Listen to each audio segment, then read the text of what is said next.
Après avoir parlé de renaturation, d'espèces d'oiseaux, d'avantages, d'inconvénients, de financeurs et de travaux, je vous propose de revenir sur les fondamentaux du marais.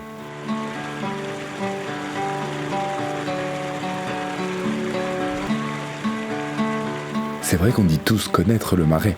Après tout, il est juste là. On le voit, on en discute, mais c'est tout.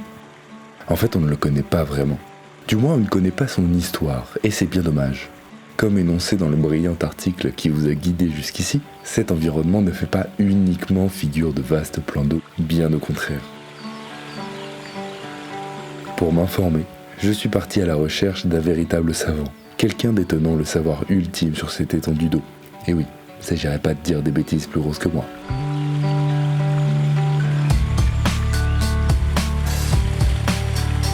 Après un tour du quartier, j'ai trouvé Michèle Rochaud, agrégée en histoire-géographie. Experte du marais et bien plus, elle détient la clé de nos questionnements. Écoutons.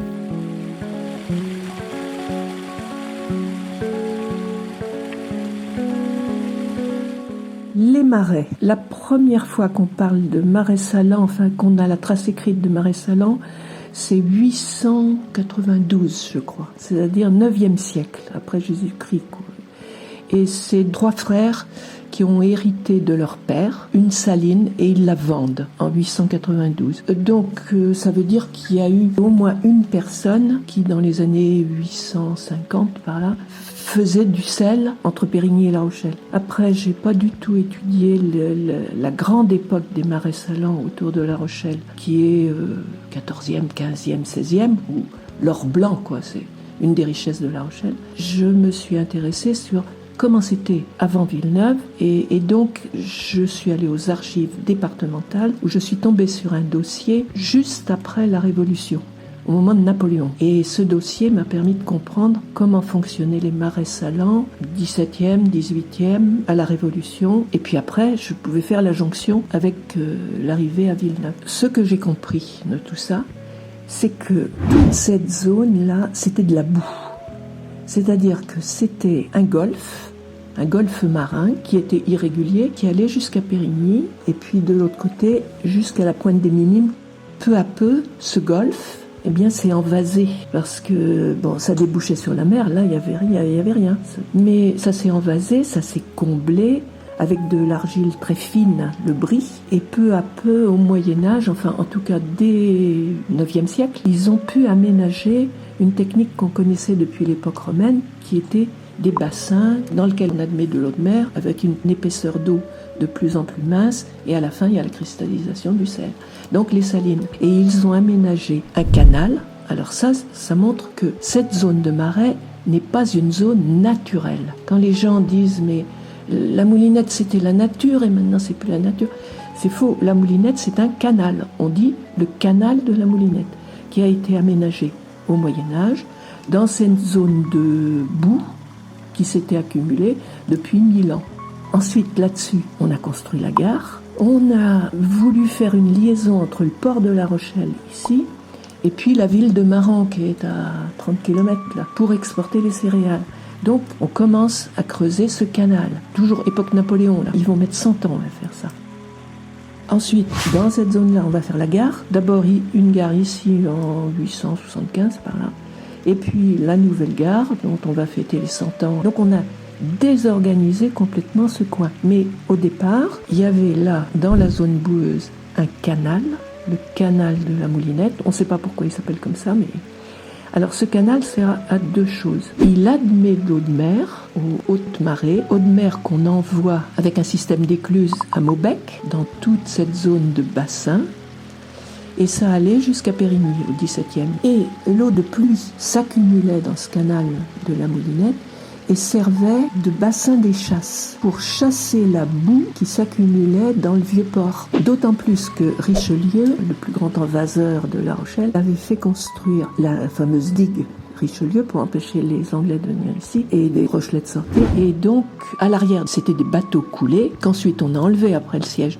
Mais les coques des bateaux sont restées là. Et donc, à l'arrière, la boue s'est d'autant plus accumulée, d'où la nécessité de draguer. En 1966, on voit bien la ligne de drague. Et donc, le fait qu'on accumule de l'eau, si on ouvre l'écluse à Maubec, ça fait bassin des... Alors, ici, on avait une zone d'eau qu'on appelait le bassin de retenue. Alors, cette zone n'a pas bougé. Je vais vous montrer un truc.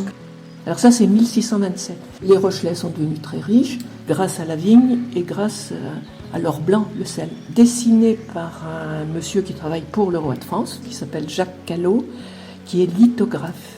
Il fait des impressions avec les pierres. C'est ça, les marais. Vous voyez comment il les a dessinés. Ce creux-là, vous allez, je ne sais pas si vous l'avez repéré, mais il y a une espèce de petit triangle là. C'est ce qu'on appelle le Margat, la ferme du Margat qui n'existe pas à cette époque. Et puis vous voyez Callot, il a dû se balader là-dedans beaucoup. Et là, vous voyez, il y a des salines qui n'ont pas la même forme. Et ça, on le retrouve sur la carte de 66. Alors la conclusion que je tire de ça, c'est que entre 1627 et 1966, pratiquement rien n'avait bougé. Puis tout d'un coup, en 1966, la municipalité de La Rochelle a besoin d'étendre une zone industrielle.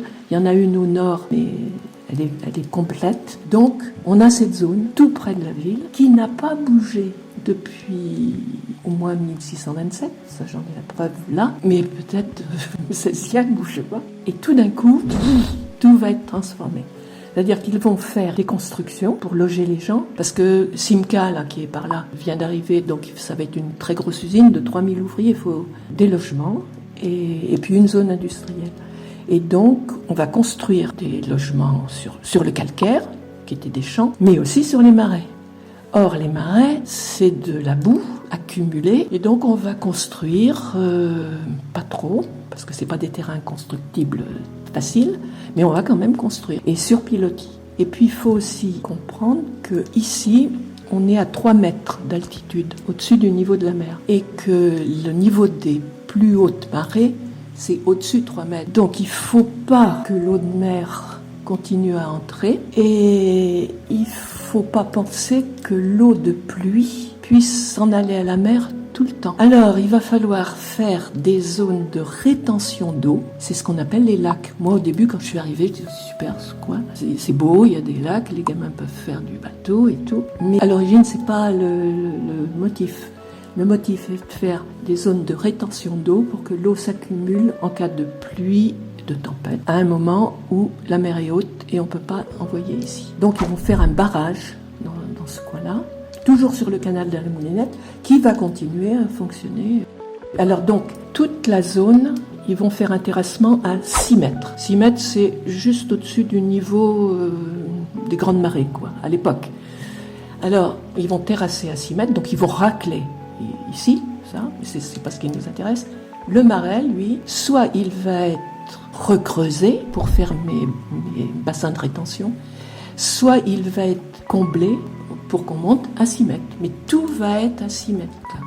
Et il y a une chose très importante, c'est que quand on a fait Villeneuve, la municipalité avait décidé de faire une ZUP sur 400 hectares. Et à l'époque, tout était décidé à Paris.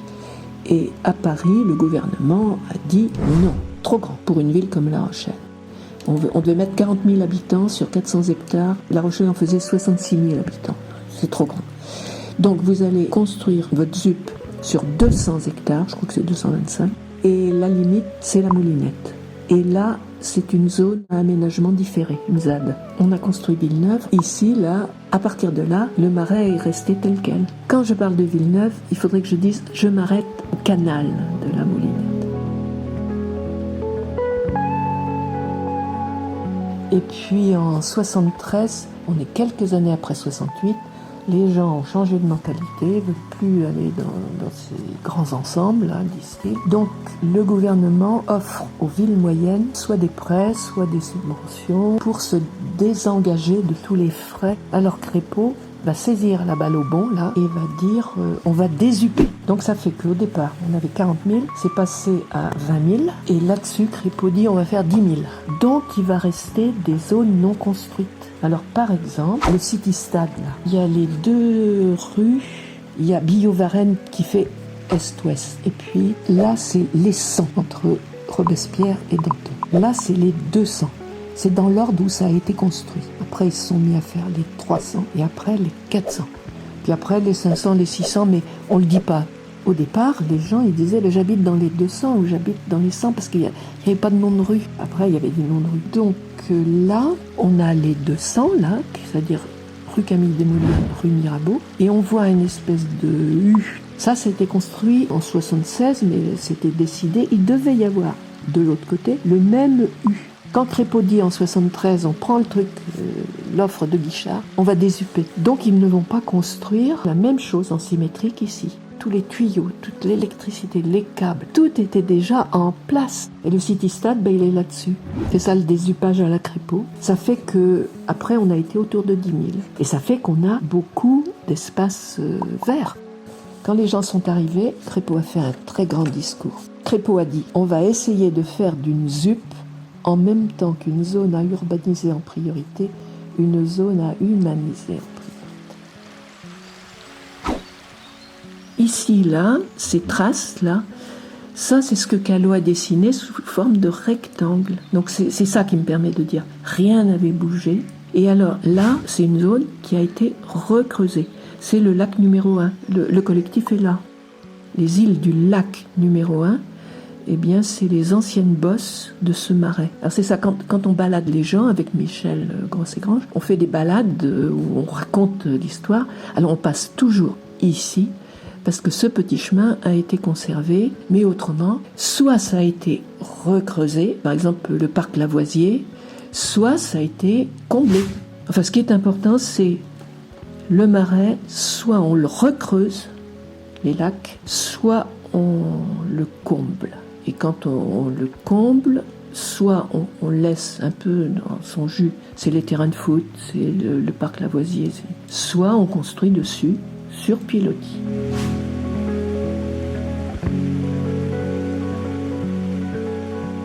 Alors ça s'appelle le marga, c'est-à-dire le mauvais marais, le marais gâté. Au 19e, sous Napoléon, les gens de Périgny se plaignent auprès de la nouvelle administration après la Révolution française, c'est-à-dire les préfets. Alors ils se plaignent que là, il y a de la malaria, il y a des moustiques, et ils appellent ça le marais perdu. Alors là, j'ai compris que avant la Révolution, Monsieur de Beaupréau, qui était avant la Révolution le seigneur des terres et des eaux de tout ce coin-là, je ne sais pas exactement où, mais je pense qu'il avait tout. Il a émigré, donc ces terres sont devenues bien nationales à la Révolution. Et donc ça a dû être acheté par des bourgeois de La Rochelle. Donc à l'époque de Napoléon, vers 1806, on demande à tous ces gens-là qui ont acheté des marais, on leur dit que les gens de Périgny ne sont pas contents du tout, parce que là, Monsieur de Beaupréau avait fait une écluse, et cette écluse, c'était l'arrêt de l'eau de mer. Ça veut dire que cette zone-là, au 18e, on l'abandonne. Elle n'est plus marais salant parce qu'on n'arrive pas à amener l'eau de mer jusque comme on faisait au 17e. Donc, ici, c'est le marais perdu. Et là, il y a de la malaria, les moustiques. Donc, le préfet demande au nouveau propriétaire, Monsieur de Beaupréau était seul propriétaire. Et là, ils sont 25. Alors, il faut qu'ils s'organisent en un syndicat, qui font le syndicat de la Moulinette. Donc, il faut qu'ils résolvent le problème. Le préfet nomme un ingénieur des ponts et chaussées. Alors, j'adore ce gars dans les archives. Il s'appelle Brédif. Et ce Brédif m'a l'air d'être tout à fait un philosophe, l'esprit des Lumières. Et le dossier est extraordinaire. Alors, il faut qu'ils comprennent comment ça fonctionne. Après, il conclut qu'au-delà de l'écluse là, qui a été faite par de Beaupréau, qui a créé le marais perdu, personne ne cure le canal de la Moulinette. Donc il y a des roseaux, il y a de la boue, donc il faut curer le canal, nommer un garde, parce qu'il y a des gens qui vont pêcher, c'est pas normal, enfin bon. Mais il faut savoir qui va payer, puis il faut aussi refaire l'écluse de Beaupréau qui ne fonctionne plus. Et comment après on va gérer l'affaire. Alors Brédif se met sur le sujet, et donc ils ont curé la Moulinette. ils ont décidé qu'il y aurait un coefficient. Ça dépendait des courtines. Une courtine, c'est une zone de marais qui dépend d'un point d'eau. Enfin, ils ont inventé un système qui leur permettait de dire, bon, le garde, ça coûte tant par an, l'éclusier, ça coûte tant par an, le curage du canal, ça coûte tant. Donc après, c'est les propriétaires qui vont payer, mais en adoptant un certain coefficient. Et donc apparemment, ça s'est pas trop mal passé. Mais au cours du 19e, ils vont abandonner vers 1830. Cette zone va être au chômage. Marqué comme ça dans le dossier, au chômage. C'est-à-dire qu'on n'y travaille plus. Parce que ça sent sable quand même, ça sent vase. Même s'ils font un curage du marais de temps en temps, qu'ils payent, ils abandonnent ici. Parce que c'est difficile d'amener l'eau de mer au fond. C'est le marga, le marais gâté.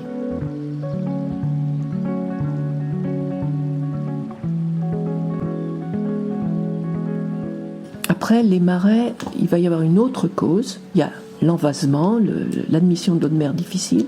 Donc le marais se restreint un peu, se réduit comme une peau de chagrin. Et au 19e, au cours du 19e, il va y avoir, on va changer de système de conservation des aliments. L'apertisation, après il va y avoir l'électricité, tous nos systèmes, nous on n'utilise plus le sel comme moyen de conservation. En plus, avant même ça, les chemins de fer arrivent, là, 1875, première gare de La Rochelle ici, et les chemins de fer vont amener, en fait, le commerce du sel va changer. On va faire venir des salines du Midi, du Portugal, du sel beaucoup plus blanc, qui va être à la mode plus que notre sel à nous. Ça fait que le sel devient moins rentable. Ça fait que les bourgeois qui s'enrichissaient grâce à l'or blanc, eh bien, ils vont peu à peu donner à leurs sauniers des parcelles de... C'est moins intéressant, quoi. Alors, ça fait que en 1866, alors là, je sais la date précise, c'est Napoléon III. Il voit que cette activité qui a été très très rentable, il veut relancer cette activité. Donc, en 1866, Napoléon III propose aux syndicats une énorme somme en francs or pour rénover les marais. Alors aussitôt ils s'excitent là, parce que qu'est-ce qu'on va faire de ces sous? Alors ils disent la grande difficulté pour nous, alors ça c'est les délibérations du syndicat de la Moulinette, c'est que la Moulinette n'est pas navigable, et donc quand on retire le sel, on le transporte à dos d'homme avec des chevaux après. C'est un travail énorme, ils appellent ça le charroi. Alors, ils disent qu'il faudrait, c'est qu'on recreuse la Moulinette, mais là, pour amener les bateaux tout près de la zone de fabrication du sel. Alors, seulement, entre-temps, la gare est arrivée par le sud, elle arrive de Bordeaux. Mais il y a le projet de faire partir le long du canal, qui entre-temps s'est fabriqué, la voie ferrée vers La Roche-sur-Yon, Nantes.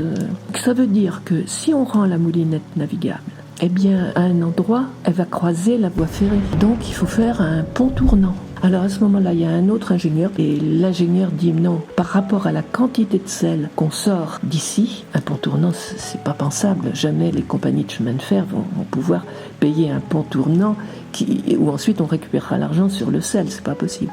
Donc, on peut pas. Alors, ils veulent pas lâcher les 50 000 francs or. Donc, ils vont proposer autre chose, puisque c'est le charroi qui est la grande difficulté. Ils vont refaire des routes qu'ils appellent les routes salicoles.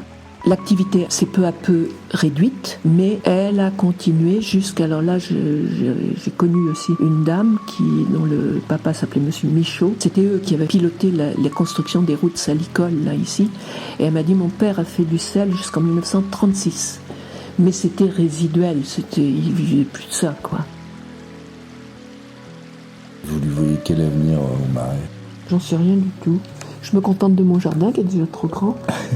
Bon, je vais vous laisser travailler. Merci Michel. Maintenant que notre beau marais n'a plus de secret pour nous, je vous invite à le considérer avec un œil nouveau. Quant à moi, j'aurai le plaisir de vous retrouver le mois prochain pour de nouveaux articles audio à scanner.